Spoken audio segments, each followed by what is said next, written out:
Record, and off we go.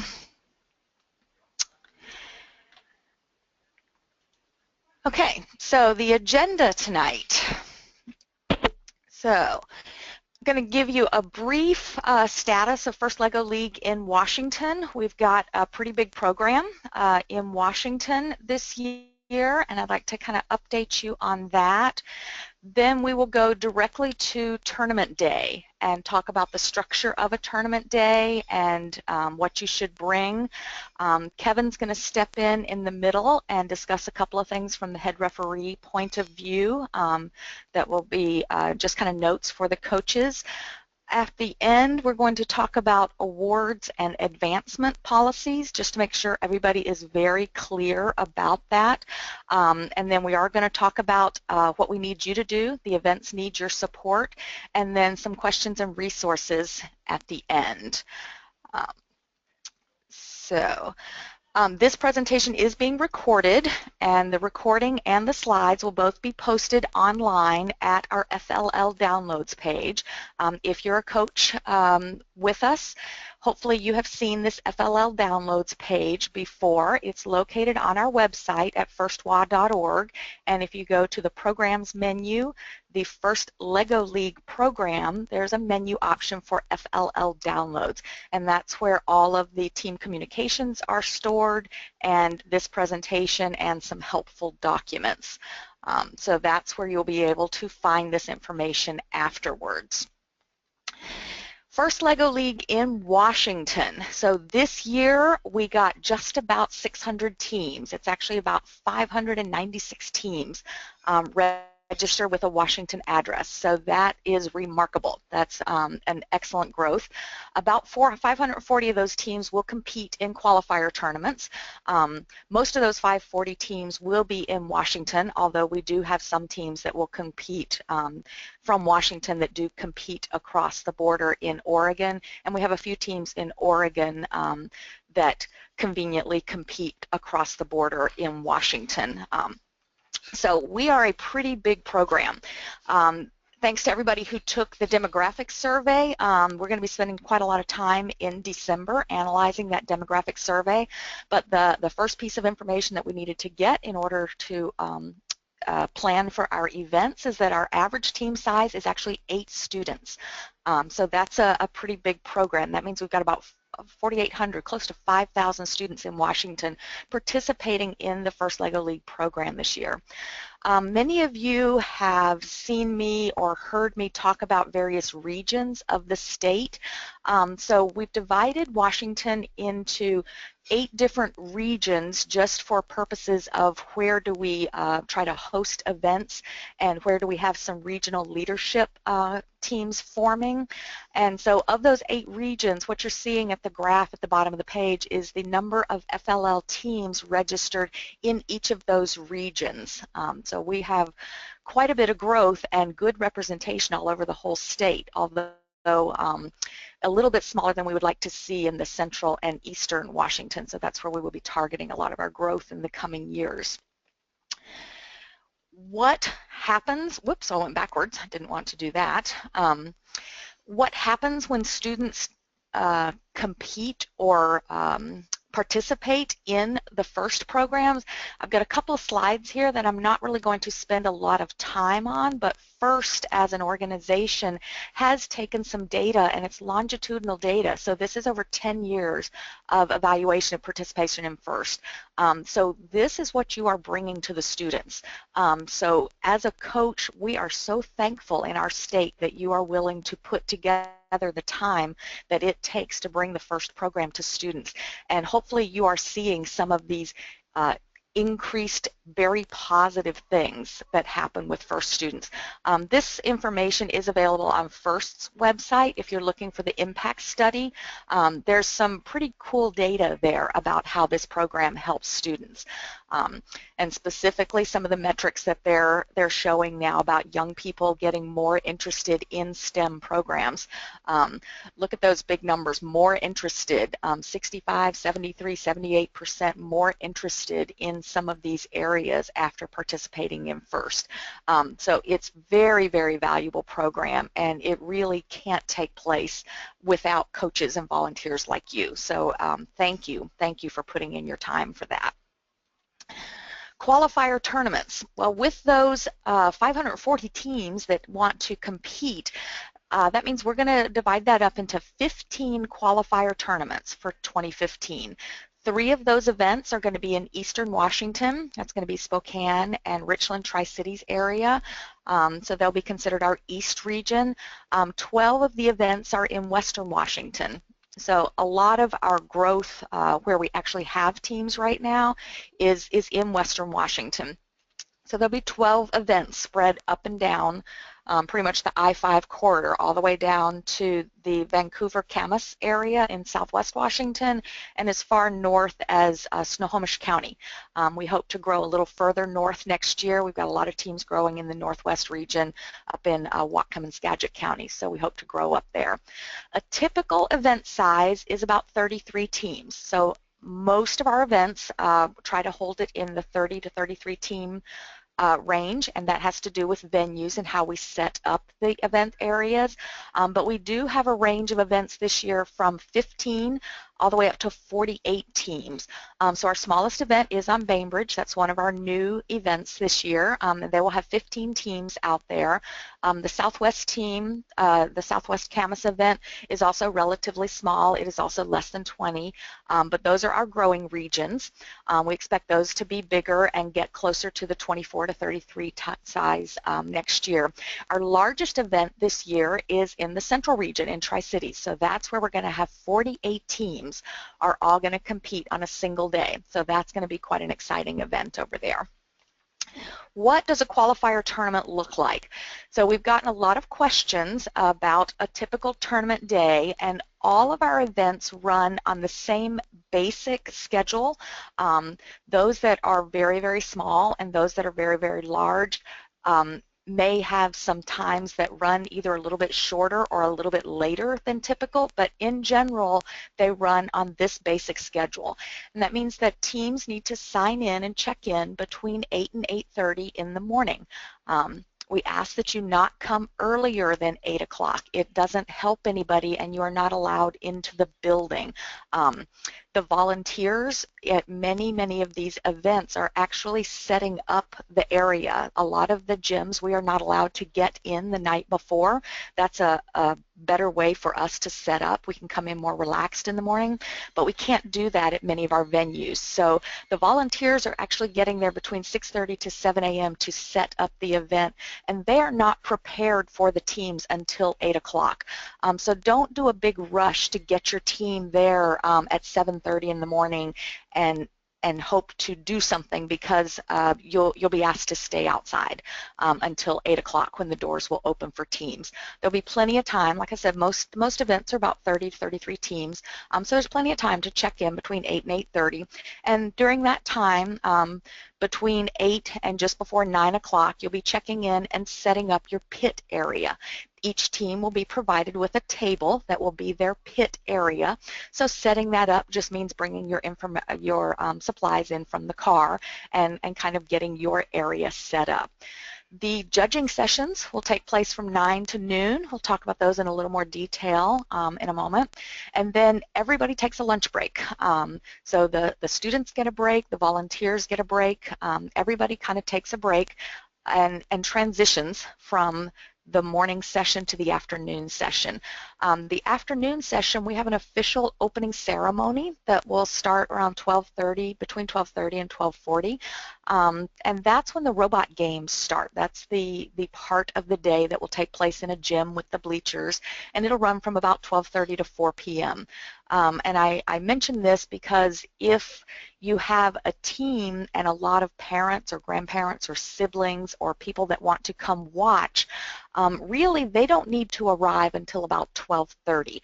The morning part, the judging sessions, is just for the teams. It is not for the parents or the siblings to watch. There's nothing to watch.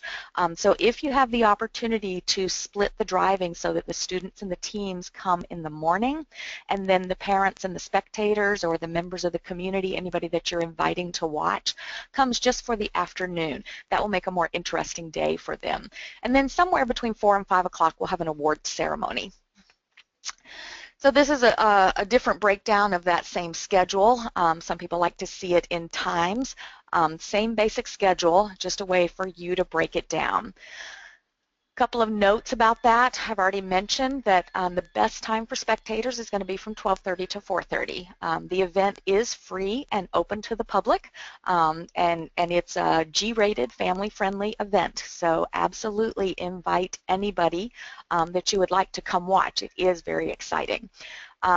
The pit setup, like I said, is from 8 to 8:30 a.m. in the morning. You will bring items that are on the to bring list, which we will go over shortly. Do not, however, bring extra chairs or items that will not fit on your team's pit table. We do have some people sometimes trying to bring a lot of lawn chairs and big, large coolers and extra toys and blankets and things for the kids. Don't bring any of that. The pits are generally crowded, and we do have a fire marshal issue. We need to keep aisles clear. We sometimes have wheelchairs and spectators that need to go up and down the aisles. So the teams will be pretty much confined to their pit area. They need to hang around their table, they need to keep their things on or directly under their table, and they need to keep the aisles clear. So if parents want to bring chairs, they will need to sit outside on the lawn in those chairs. Otherwise, they will be sitting typically in a bleacher. It is bleacher seating, so if some of the older crew has some trouble sitting in the bleachers, it is okay to bring some bleacher chairs or cushions or things to sit in the bleachers. But most of the spectators will want to stay in the gym area, and the students will tend to hang out in the pit area. One other item about checking in, there isn't a wait at 8 o'clock. So when we open the doors, the team can go right into the pit area and start setting up while the coach or another adult breaks away from them and goes to do the team check-in area. We don't make you wait for any kind of admission to get into the pit setup area. So the coach can go stand in the check-in line, and the rest of the team can take their supplies and go into the pit area. The pits are not a first come, first serve. The pits are labeled with your team number, and the team numbers will be labeled in numerical order. So I know we have some teams that maybe are from the same schools. We sometimes get a request, can we move around in the pits and get the teams close to each other? And unfortunately, no, we cannot. It's very important to us that we have the teams labeled in their numerical order by team number and stay at their pit table.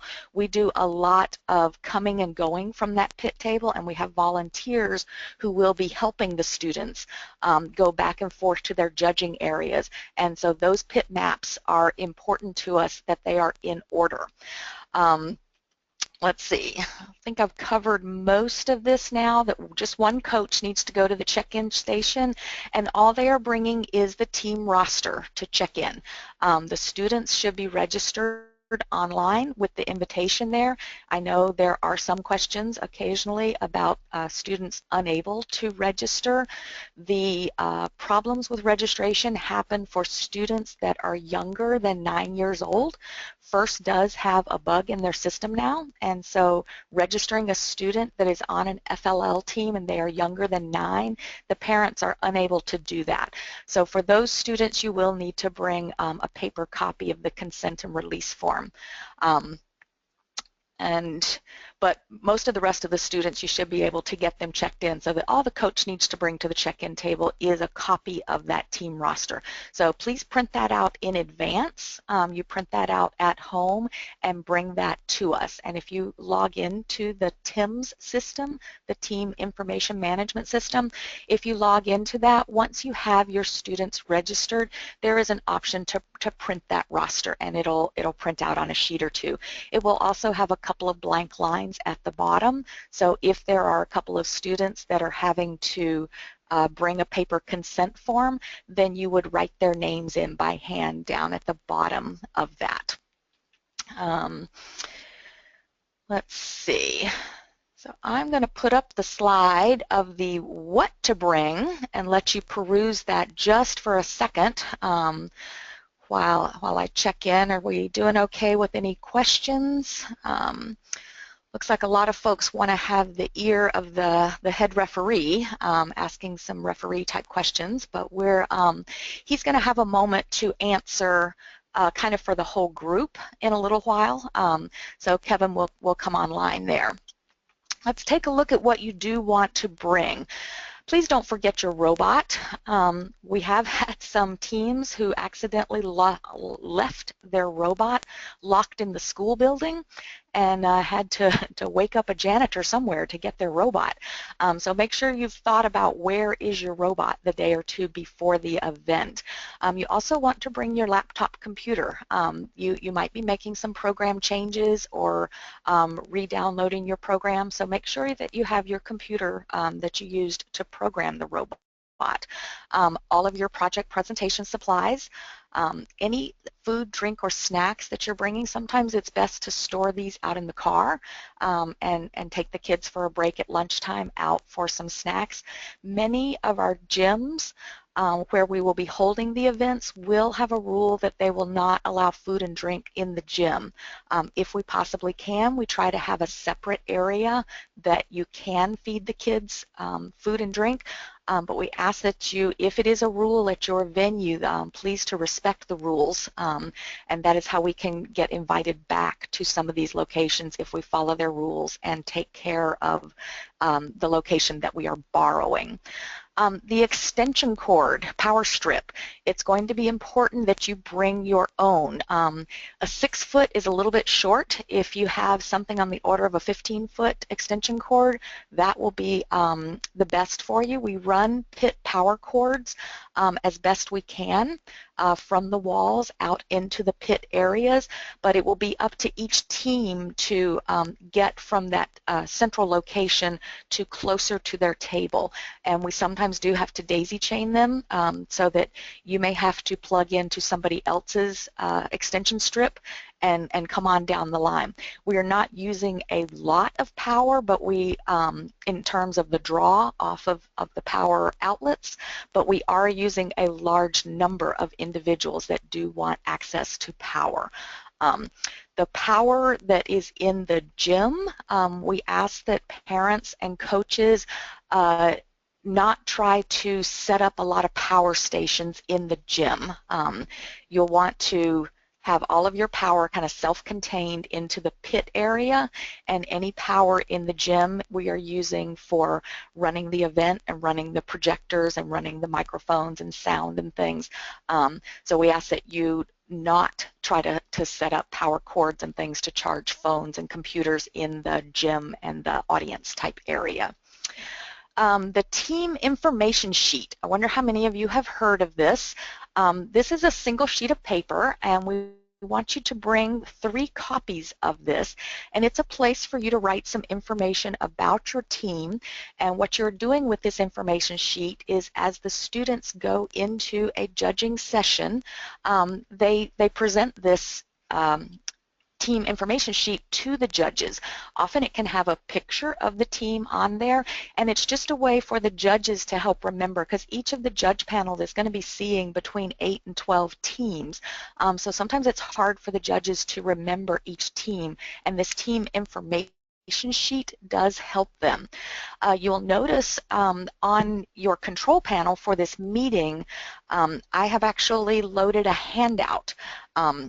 As an organizer, I'm not exactly sure what you're seeing. Hopefully you can figure out how to download that handout, but I have put the team information sheet out there for you. This is also located on our website on the FLL downloads page, that same place where this presentation is going to be. The team information sheet is always also out there. It's just a PDF sheet, so you can either print it out and write on it, or you can actually click in the boxes and type it and then print it out. So that should be bring those. We talked about the team roster, and then the field setup kit pieces and mats. We have asked in some of the coach emails, and we'll be asking again at the end of the session here, to bring your field setup kits to share. Teams usually want to practice. They also like to, in the robot design judging room, it is convenient to show the judges with a real field setup kit what your robot can do.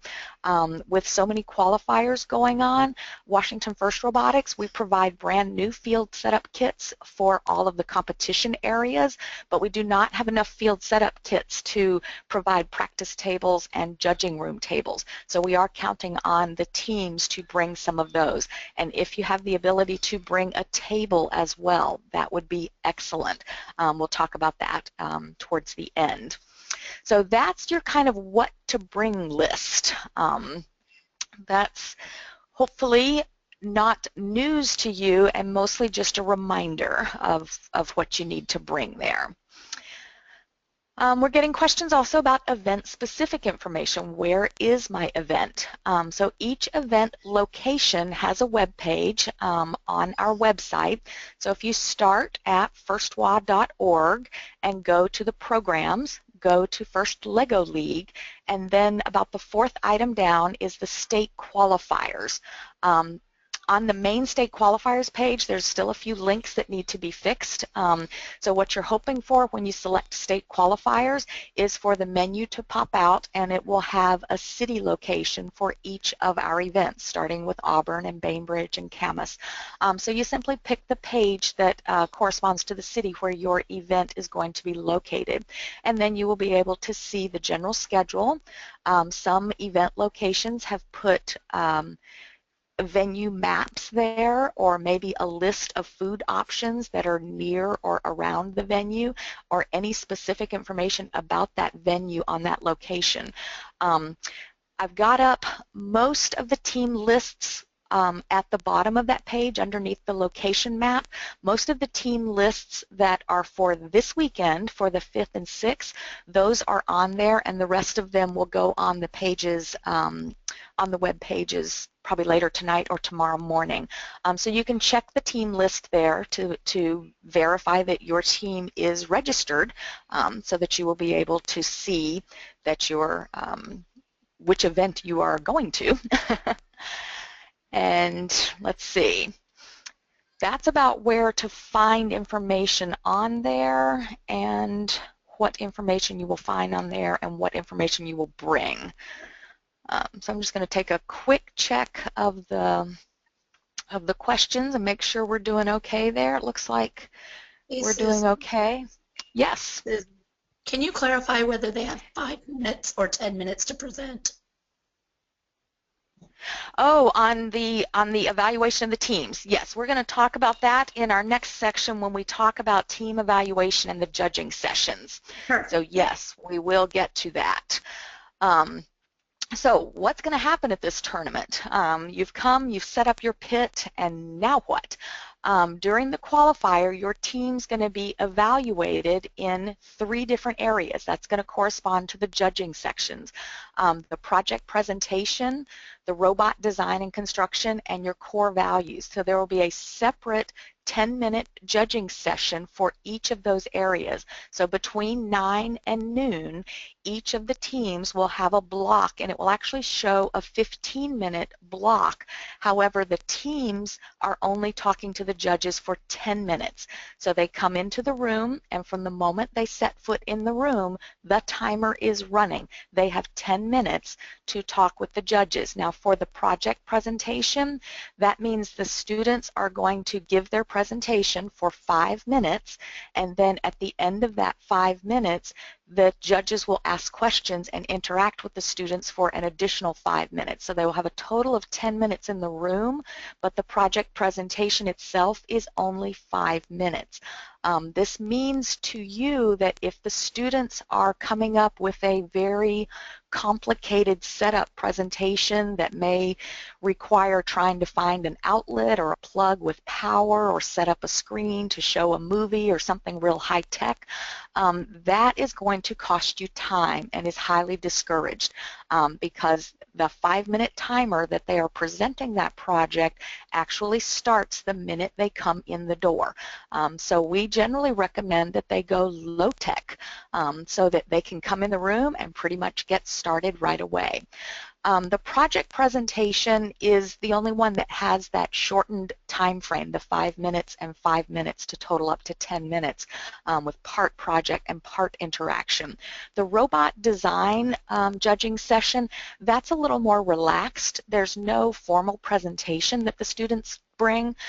They bring their robot to this judging session, and then for 10 minutes they are just kind of interacting with the judges about their robot, and the judge may ask them some questions such as what's the maximum number of points that your robot can score, or what is your favorite mission, or tell me about that attachment. And they are really getting a chance to talk to the judges and show how their robot works.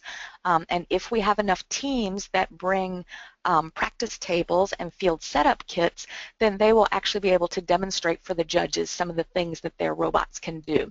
Of the 3 judging sessions that go on, this one is usually the one the students, I see them enjoy the most. It's more relaxed than some of the others because the judges are very interested in these robots. They are typically very amazed about what the students have done, and the students are proud to share what they have done. So that's a fun one for them to go into. Now the core values is run a little bit differently. The core values is kind of a judging session that they need to see how the team interacts as a team. So there's very little interaction with the judges in this session. The students come into the room and they will have 10 minutes. They will typically be given an instruction sheet that will explain an activity, and the students then need to start that activity, and they have usually the full 10 minutes if they need it to do this activity. It is a surprise activity. There's nothing really that they can do to prepare for this activity. They simply need to read the instructions and try to do it, whatever the task is. And the judges, meanwhile, are kind of sitting back to the side and kind of evaluating how the team goes about the process of doing this activity. We do get questions all the time about how many people can come into the room. For the project presentation, 1 coach could come into the room. That is another area that is highly discouraged. Sometimes we have coaches, they just can't step back. This is a time when you want to trust that your students have put together their presentation package. They actually do better if the coach is not in there, but many coaches have a hard time believing that. So we will allow 1 coach into the project presentation room, but only 1. So this is not a place where the parents and the siblings and the assistant coaches and the grandparents and everybody gets to come in and watch them give the presentation. Hopefully they have seen the presentation at another time and not in the judging room. The robot design, this one as well, the students do way better when the coaches do not come in. It is difficult for the students to give their presentations and talk to the judges without looking to the coach for some clarification, and that's actually counted against the students if they were to interact with their coach during the presentations. So again, if you insist, 1 coach can come into the robot design and construction judging session, but it is highly discouraged.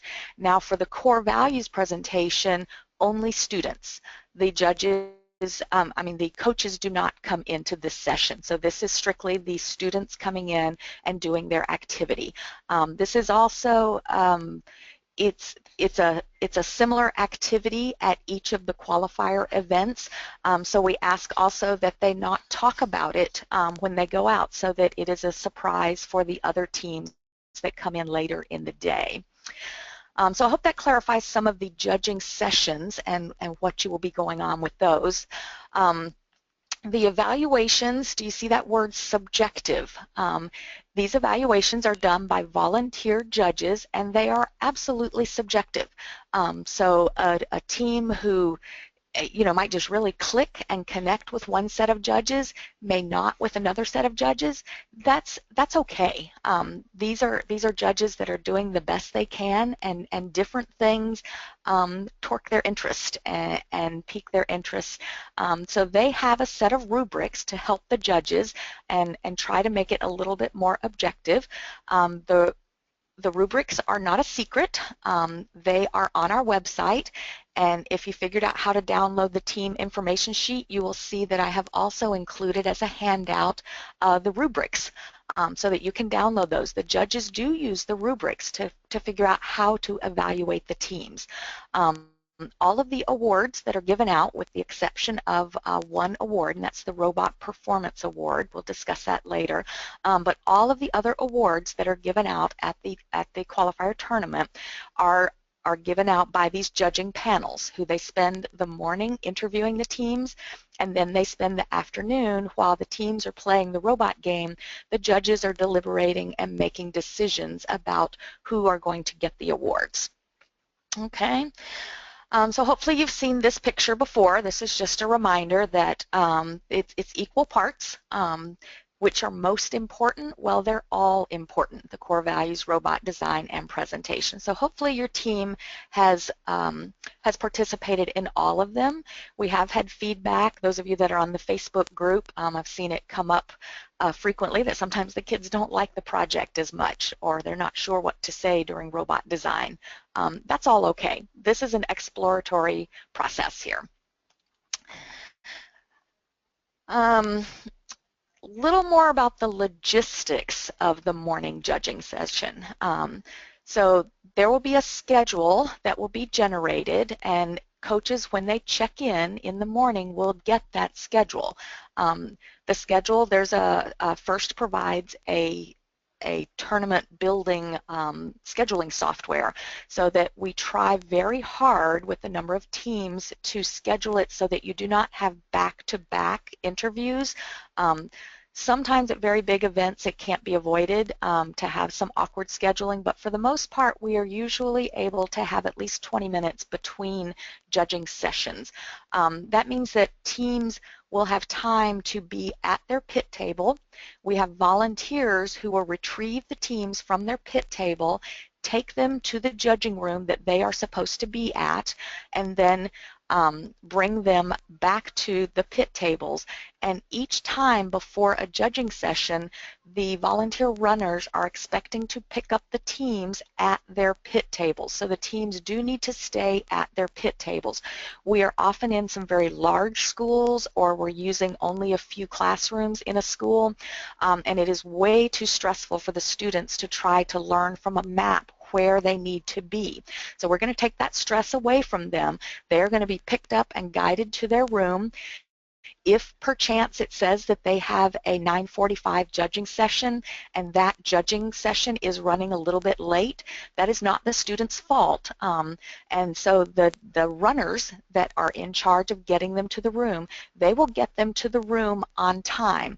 It may look like they're running late, but they may just be working with the judges who are running behind. We try to force the judges to stay on time, and they don't always do it.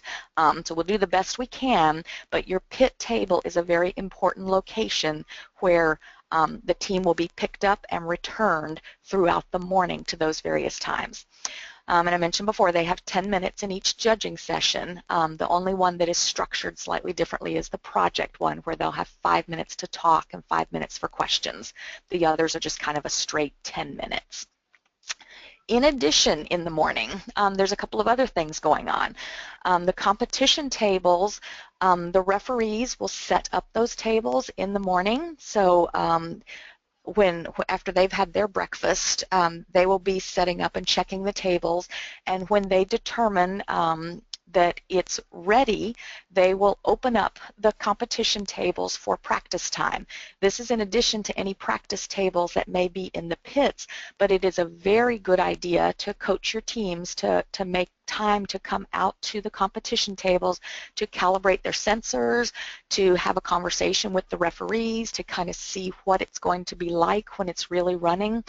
Many teams have practiced with a table on the floor or on a table at a different height, so it's a really good idea for them to come out and see what the real thing is going to be like. So the tables are open for practice. That will be announced, and they won't stay open forever, but they will be open for a good part of the morning. So they will do that. If the entire team is planning to come to the competition table, they do need to leave their somebody at the pit area that knows where the team is. It is very frustrating for the volunteer runners to come back to pick up a team for their judging session and no team is there and they have no idea how to find them. So if your team is not available and they are late for their judging session, then they will have less time with the judges, and hopefully they would not miss their judging session, but it has happened before. So don't let them get so distracted by the practice tables and the competition tables that they are out of alignment for their judging sessions. Okay. Looks like we're going okay with questions and things. Coming up next, some of you have already been asking him questions, but I'd like to introduce you to Kevin Tirico. Kevin is our head referee for the state, so he's been monitoring the updates and the referee forums. Are you online, Kevin? Yeah, can everybody hear me? Yes, I can. Okay, I guess that's true. No one else is unmuted, but okay. So I'm going to go through some stuff quickly here. I'll try and answer some of the questions that I have seen. This is by no means a comprehensive overview of the rules or even in the tournament day, but I will try and cover some things that I think will be very helpful to you. I do have an email address. If you have questions, you can email me at flheadreferee@firstwa.org. I check that daily, so that's about as quickly as you can expect a response, probably about 24 hours. So go to the next slide, please. Yes. So obviously the most important thing you can do to be ready for competition is to make sure that you as a coach and that the students have read all the rules in the update. There hasn't been a robot game update in a little while, in at least probably close to a month now since we've had a real game update. The biggest ones that I remember off the top of my head are related to the bars and what happens when a bar comes partly into safety. But that actually seems like a benefit in favor of the team. Just be aware that maybe something your team could use. Highly recommend that you guys use the competition tables for practice. I saw a question about how long a team can use those. Generally, I try to rotate teams in and out about every 5 minutes. So that's enough time for 2 complete run-throughs, but most teams don't do that. The other thing is that we usually allow teams to stay at the tables if there isn't another team waiting in line behind them. The other thing you want to do there is not just practice on the general competition tables, but preferably on the tables that your robot will be competing on. It's a good opportunity to meet the referees. It will give them a chance to see your robot, and they'll poke you, let you know if you've done something that may not be allowed, so you can correct that before you actually start competing, and also may be able even to give you some helpful advice. I know that's something I try and do when I'm working a table during the practice. Make sure that your robot starts under 12 inches tall, and that's not just the robot, but it is everything it is touching in base. Remember that base is a volume, and everything that the robot is going that the team controls, the robot is going to use during that mission is in base, because if it's not, the robot can't start. Please, please, please do not bring your mission models to the field for practice or competition. You can bring your robot, you can bring your equipment, but please don't bring the mission models. That's can be very confusing for the referees and for the field resetters when they start seeing multiple copies of things sitting around. It is also generally how things walk away from the table with the team. I do see some questions coming up. I will try and answer those in a second. So I know there were a lot of questions about the side table and whether you can put things on it. This year, the going-in position is that we will allow you to move items in base to the side table, mostly because we don't have a ball this year. So since there's no ball, nothing is really likely to roll away.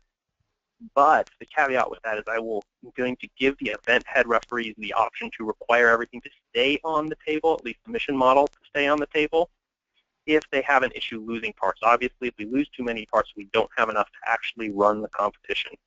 That table itself is probably about 1.5 feet by 2 feet. I know that was an option, a question that came up as well.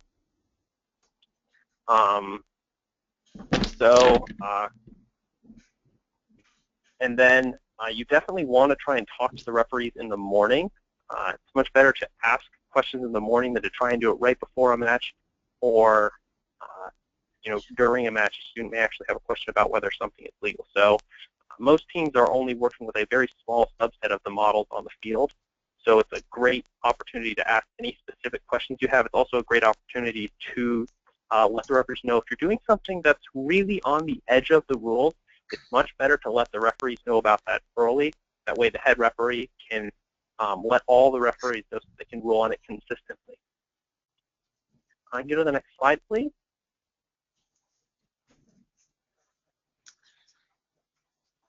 Some scoring notes.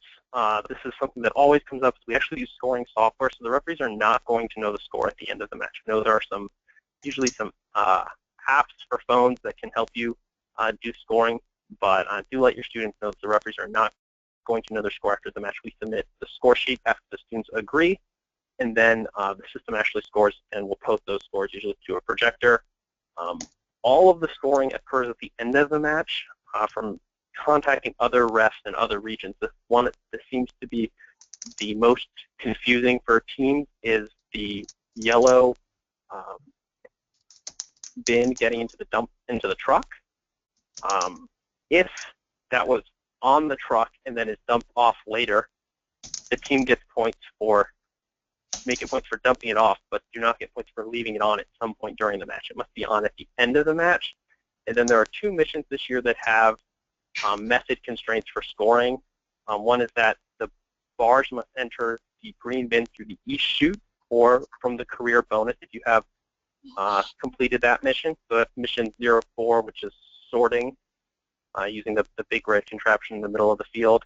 And then scrap cars, mission 6 is that the car can never cross into safety. So you can't bring the car into safety, have a student hold it, and then have the robot push it somewhere else. It cannot enter safety at any time. Next slide, please. Penalty. I saw there were some questions on this on the Facebook page that I just got access to that earlier today, actually. But it's worth noting each penalty is -8 points for being a penalty. And those bars are going to be taken from kind of the referee control and placed on the table. They will be out of the way. So if a referee places something somewhere and then the team thinks that their robot will run into it, you can nicely ask the referee to move it, but it must stay in a negative scoring position. So your team cannot go out and collect those bars and then either sort them or put them in the landfill. The other important note is that when you move a bar from the referee's control for taking a penalty, it's no longer in its initial starting position. And so teams are awarded 8 points for leaving bars in their starting position. So that means if your robot did nothing, you would start with 96 points for the 12 black bars that are sitting on the field and have not moved at the end of your match. So there's the -8 points for putting the bar in play for taking a penalty, but there's an additional 8 points that are lost because the bar is no longer in its initial scoring position. So when a team is taking a penalty, it's actually a point swing of 16 points against the team. So that may factor in when teams decide whether to take a penalty or just say, okay, we're done for the match. I mean, there are two types of penalties. There's the interruption penalty, which occurs when the team interrupts or grabs the robot when it is not completely in safety. Again, that's a huge difference from previous years where partly in counted as in. This year, completely in is the condition that you have to meet in order to avoid that penalty. And then the junk penalty, which can occur in two ways. It can occur immediately if the robot strands or loses control of equipment that is partly in safety, or for any piece of equipment that is completely outside of safety at the end of the match. So looking at the questions, I'll see if I can answer any of these quickly. I will stay on the line as long as you guys have questions for me. So I'm going to let Susan get back to the rest of the presentation, but I will answer questions for you guys to try and get through. And we will have two question sessions at the end, because when I get to the end of the presentation, I will take a couple of questions online while it's still being recorded, and then we'll stop the recording and take a few more questions, and that's when Kevin and I will both be online, just to kind of make sure everybody feels comfortable and getting ready for this weekend. Okay, so let's head into the robot game afternoon. This is the part where you may have your spectators coming. The robot contest is usually held in the main gym or a large area of all of our venues this season are in schools. So they're all going to pretty much be in a main gym with bleachers. There's going to be 3 rounds in the robot contest. So all of the teams will compete in round 1. We may take about a 5-minute break between rounds just so that the referees can kind of get themselves reset up. You will have a schedule that will not have times on it for the rounds. It will have match numbers. So teams will be queued up by their match numbers and will play 3 times. The single best score is what determines the winner. There's no averaging that happens. So a team that can get 0, 0, and then get a great score in the 3rd round, that team can win the game. So it's the single best score. Again, the teams are retrieved by our volunteer runners, so they will not always be out here. We see a picture on the screen. That's a typical setup where the student team members have come to the table to play the game. When they are done with their round, they will leave the competition area and can go back to the pits. If they have a lot of time between it, they can go sit in the stands with the rest of their families and watch for a little while, but they will not stay down and hang out in the competition area there. Down at the competition area where the tables are, we will have some taped lines on the floor. So even though only 2 students can be at the table at a time running the robot, the rest of the team may come onto the competition field and they will have to stand behind the tape line, but they get as close a spot as possible to watch their team play and cheer. 1 adult may come with the students if they want to bring a camera, but the rest of the adults need to stay in the stands or outside of the stanchions. Most of our competition areas will have 4 tables going at the same time. So there will be 4 different teams of students plus all of the volunteers running it. So it will be quite crowded in there. Bluetooth and Wi-Fi, please don't set them up in the gyms. There are now things that can happen with the robots and with Bluetooth and Wi-Fi, so it is just a blanket policy at pretty much all first events not to turn those things on. Don't be setting up Wi-Fi hotspots and things in the gym. Just keep all of that outside somewhere else. So once we've done the robot game and the judging session, it's time for some awards. The judges will have worked very hard in the back room to determine what kind of awards and who they should go to. We've got 2 different sets of awards. There is a set of awards for qualifiers that have less than 24 teams. You'll see that slightly smaller set of awards. And then for qualifiers that have greater than 24 teams, we have what's called the expanded set of awards. So each of those, you have what's called a Regional Champions Award. This is the top award at any event. We'll discuss that separately in a moment. And then there is an award for each of the areas. For the smaller events, there will be a single award for the best project presentation, one for the best robot design, and one for the best teamwork. When we go to the larger events with the expanded set, you will see that there are different focused awards. So for instance, the project, a team that has done a really awesome job in the research part of the project. They didn't have to have the best presentation, but they may have done a really awesome job on the research. So they can win an award just focused on that area of the project presentation. It's optional, but almost always our judges like to give out a judge's award. There seems to always at every event be a team that doesn't quite fit into one of the pigeonholes that our awards fit, and the judges like to be able to recognize something that they saw at the event. So all of those awards are decided by the judges, and then the Robot Performance Award is also given out, but it is not determined by the judges. The Robot Performance Award is determined strictly by the highest number of points scored during one round of the robot game. In general, teams can only win one judged award. So that's what some of the deliberations are in the back room. If a team is maybe up for 2 awards, the judges have to decide which one really fits that team better because they can only get one of the judged awards. It can happen, however, that a team could win a judged award and also could win the Robot Performance Award. So that is the only case where a single team would win more than would win 2 awards.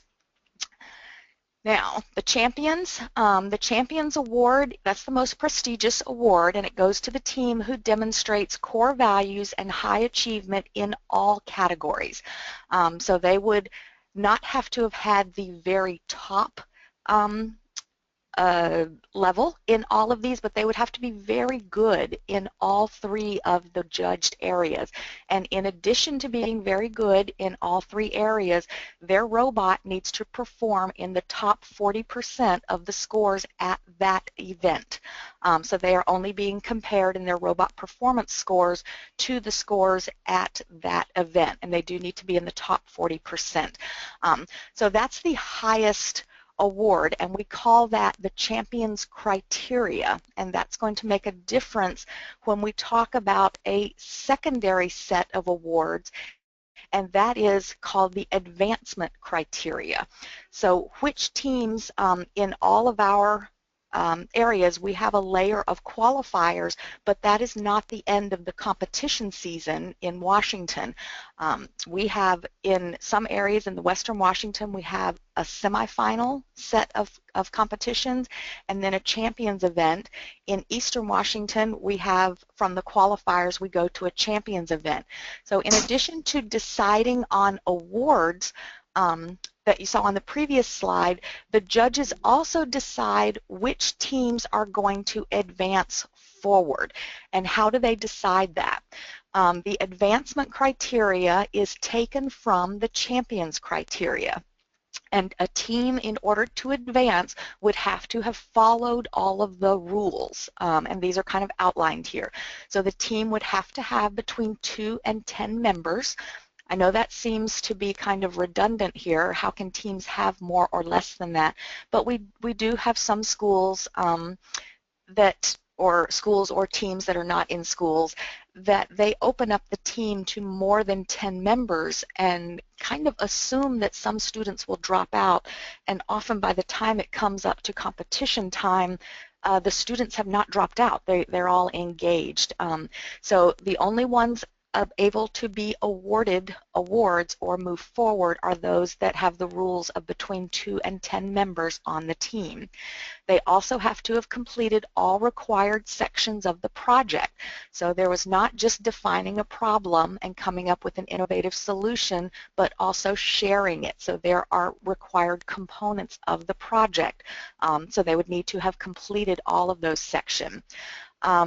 No disqualifying core values. I think we saw in the referee's slides, and I should have outlined it earlier, the teams need to show gracious professionalism at all areas, not just when they're being judged for their teamwork and core values judging session. It's an all-day thing to have core values type behaviors and gracious and professional behavior throughout the event. Teams are constantly being evaluated, whether it's by roving judges or other teams or referees or other volunteers. The teams are interacting with a lot of people, not just at the judging session. So you want to coach them that they need to have gracious and professional behavior from start to finish. And it is very disappointing for a team to do really well and think that they should move forward, but they've had some fairly bad behavior, which is called disqualifying behaviors. Advancement, you also need to perform well in all 3 judged areas. You do not have to have won an award in any area, but the judges need to have been somewhat impressed that the team did well in all of the judged areas. And then there's the robot performance hurdle. Now there is a hurdle, and it is dependent on how many teams are advancing forward. So the hurdle is slightly different at some of our events. At different levels, and I will show some pictures later on, if 25% of the teams are advancing forward, then the hurdle that the robot performance needs to meet is 48%. If 30% of the teams are moving forward, and for some of our events that is going to be true this year, and we will have up to 30% at a few of them moving forward. So the hurdle is then expanded a little bit, so they've got to be in the top 55%. And I don't want that to be confused with the regional champions, which I mentioned in the earlier slide. They have a little bit higher bar to get the Champions Award. They need to be in the top 40%. So some of those percentages are relatively confusing to people, and whether they're there or not. The judges understand these, and the judge advisor will be working with these, and the judges get reports from the scorekeeping software, so they know where the different teams stand at the end of each of the rounds and can make some of these decisions. Advancement to a championship event. So for teams that are competing in the central and eastern regions, so those are our central qualifiers at Tri-Cities on the 5th, and then the 2 eastern qualifiers are in Spokane on the 12th and the 13th. So about 25% of the teams from each of those events will move forward to the Eastern Washington Championship Tournament, and that is going to be held on January the 16th at Eastern Washington University. So with a 25% moving forward, they have the robot performance hurdle of needing to have a robot performing in the top 48%, so about half need to be in about the top half in order to move forward. In Western Washington, it is a little bit different. We've got a semifinal layer, so the teams that are playing in the qualifiers, and we have 12 of the qualifiers. They're taking place on the 2 weekends, 5th, 6th, and 12th and 13th. You can kind of see the numbers that we have. Those teams that advance forward, and that will be closer to 30% of the teams will advance from qualifiers to the semifinal. So that performance hurdle then will be at about the 55% range to get to the semifinals. And we'll be having 4 semifinals this year. They will be on the 23rd and the 24th of January. They will be in the Puget Sound region, probably about as far south as Olympia, and as north, probably kind of the top of King County usually about the border of Kings, Snohomish County. We're still confirming venues there, but they will be on those dates. And then from the semifinals, we will take forward 25% of those teams that played in the semifinals will move to the Western Washington Championship Tournament, and that will be January the 30th at the ShoWare Center in Kent. Okay, so they are just a couple of notes and summaries about the advancement to semifinals. So the 4 semifinal events, they're planned in Western Washington. We've got venues for most of them, but we have not confirmed our last one yet. We're working on that now. They are on a Saturday and a Sunday, and the advancing teams will be randomly placed into events. Most of them we are able to place you in the closest geographic event, but because we only have 4 events and they are from the entire span of teams all the way from Bellingham down to Camas and Vancouver. We do the best we can to get you in your closest geographic one, but some of the teams in the middle of the state in King County may have to go north or south. Some event changes can take place. All of the events will be filled exactly, so in order for a switch to take place, we'd need to have a team willing to move out so that another one can move in. So you'll be notified if you've moved forward to the semifinals of which event you are in by the 21st of December, and then any switches would need to be negotiated and taken place by January the 6th. And so we'll take care of all of that when that comes up to play. Wanted to wrap up with what our events need. We're having 15 different qualifier tournaments. Each of those qualifier tournaments needs about 50 volunteers. Now we have a lot of support from our high school robotics teams. These are our first robotics competition and our first tech challenge teams, the high schoolers. So they can fill the spots for about 20 of the volunteers at many of our events, but that means that we need about 375 adult volunteers for judging and referees at these qualifier tournaments, and that is just concentrated on these 4 days. So even though a lot of our volunteers are willing to work multiple weekends, we just don't have physically enough bodies. So you have been asked as a coach, your team needs to recruit volunteers from the community. They can be parents and relatives of your team members, but we ask that you don't have those volunteers come to the event where your team is competing. Now I know in some of our rural events we do allow some exceptions for this because we are desperate for volunteers. So there is a policy in place if you have a conflict of interest with your volunteer, but it is best if you can recruit somebody that will agree to be a judge or a referee at one of the other event days. If you're competing on one day, there are 3 other event days that really, really need volunteers. Coaches, this is an eye-opening learning experience for you. It makes you a better coach, quite frankly, if you can see the behind the scenes, what it takes to decide on the awards and how the decision process is made. It's not a totally secret process. I mean, it's not like the coaches are forbidden for coming in, but many coaches do not take advantage of the opportunity that they are wanted as volunteers. So feel free to sign up and see what it's like on the other side of the fence.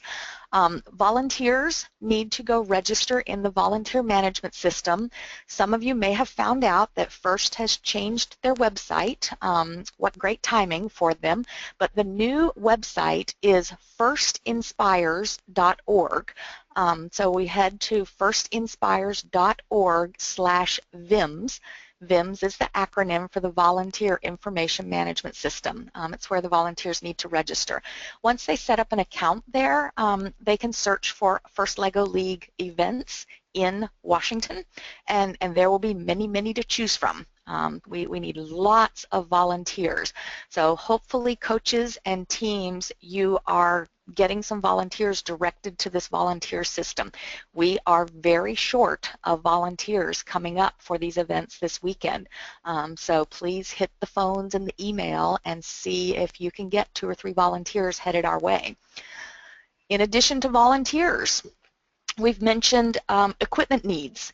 So each qualifier tournament needs a lot of tables. The competition tables, they must be the regulation-built tables, which means it's a 4x8 sheet of plywood and it's rimmed with 2x4s. These are very heavy and they are very awkward, so they are not easy to move around. So we do try our best to get enough competition tables at every event. Some events are able to get them from teams in their schools. Other events don't have as many FLL teams around them, so competition tables are at a premium.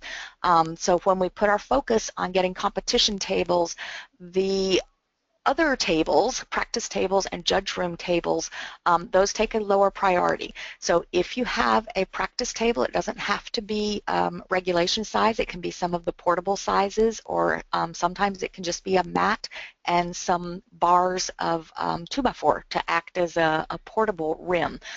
We need your help to bring some of that equipment to the events so that they are fully staffed with equipment. We talked about field setup kits earlier, so each of your teams should have a field setup kit. We provide new kits for the competition area so that all of those are built to specification and are relatively new. They'll be all brand new for this layer of qualifiers, and we will reuse some of them for the semifinals, and then everybody will have brand new kits again for the championship tournaments. If you can bring some equipment, it's very helpful for our organizers to know that you are going to bring it so that we can count on it. So I've set up a SurveyMonkey link, and it's called FLL Event Supplies. This has been in one of your coach emails. And if you would sign up there and let us know which event you're going to, what equipment you're bringing, and if it is available on either Saturday or Sunday or both days of the event, that will be very, very helpful to us. Appreciate it a lot, and it will make the event go much smoother. So we're ready for questions. So whether it's FLL program questions or event schedule questions, I can help you with things either tonight or by email. My email is susan@firstwa.org. If the event schedule is confusing or your team doesn't seem to be in the right place that they registered for, Lindy Baker's our team communications coordinator. She's at lindy@firstwa.org. And then referee questions you can send to Kevin at FLLheadreferee@firstwa.org. So do we have any questions that came up now that we would like to answer?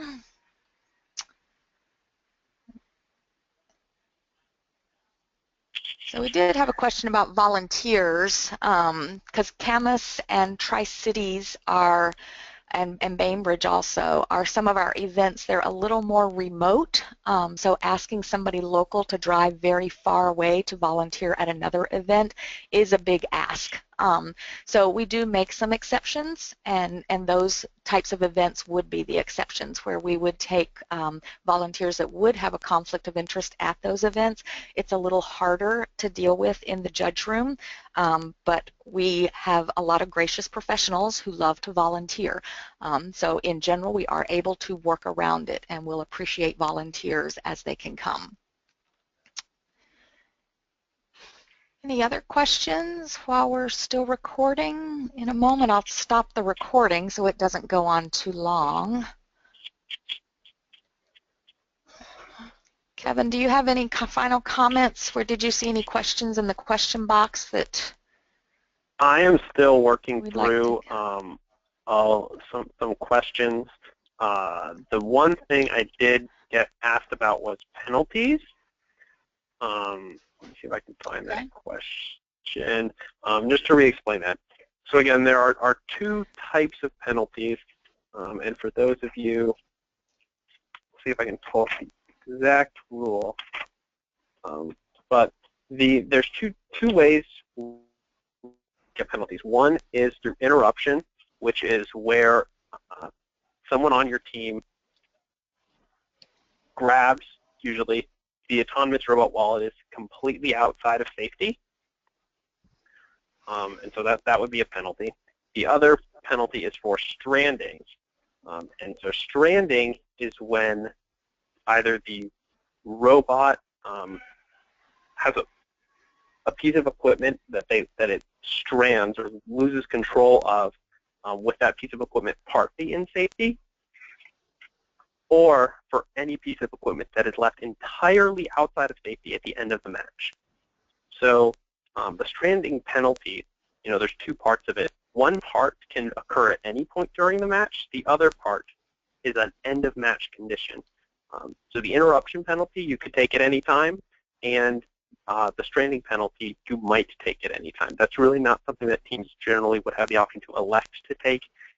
It's simply a kind of an interruption or a condition that the robot might kind of set onto the field. There's really not a great way a team could cause a stranding penalty by messing with the robot. I think that is all. If we want to end the recording and then put people on unmute, I'd be happy to take questions over the phone and just try and answer them. Okay, yeah, let me stop the recording here. Oh, we did have one question. It dealt with bringing tables and using them as practice tables. We do very much appreciate teams bringing tables. When a table is brought into the venue, however, it becomes a shared table. So often the table can be set up near pit areas, but it would not be used exclusively by a particular team. Once a practice table and a field kit come into the venue, there is no room where people can have a private practice area just for their team. It becomes a take turns, gracious type of situation. I hope that answers the question. Often we will have the judging tables. They are not used after noon, so if they were in the judging rooms, they will come out to the pit areas after lunch and can be used as practice tables as well. So I'm going to stop